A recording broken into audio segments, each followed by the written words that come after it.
अस्सलामुअलैकुम वरहमतुल्लाह। आप देख रहे हैं लबीब मक्की यूट्यूब चैनल। आज की वीडियो में हम आपको सऊदी अरब के खूबसूरत शहर यंबो के बारे में बताएंगे। बाद लोगों का ये ख्याल है कि यंबो शहर फैक्ट्रियों का शहर है, लेकिन सच ये है कि बहर अहमर के किनारे पर वाक़या मुनफरिद माहौलियाती हुस्न से आरास्ता ये तारीख़ी शहर एक शानदार सियाहती मकाम भी है। यंबो बहरा अहमर के किनारे पर वाक़या सऊदी अरब का पहला स्मार्ट शहर है। ये मदीना मुनव्वरा के मगरब में वाक़या है। इसमें सयाहों के लिए बहुत कुछ है।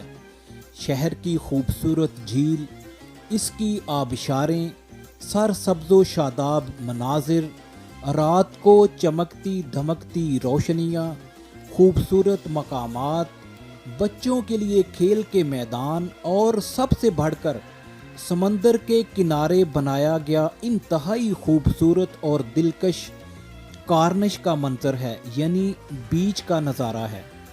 हम अक्सर दोस्तों के साथ वहाँ जाते रहते हैं। आइए हम आपको वहाँ के खूबसूरत मनाजर की कुछ वीडियोस दिखाते हैं।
है।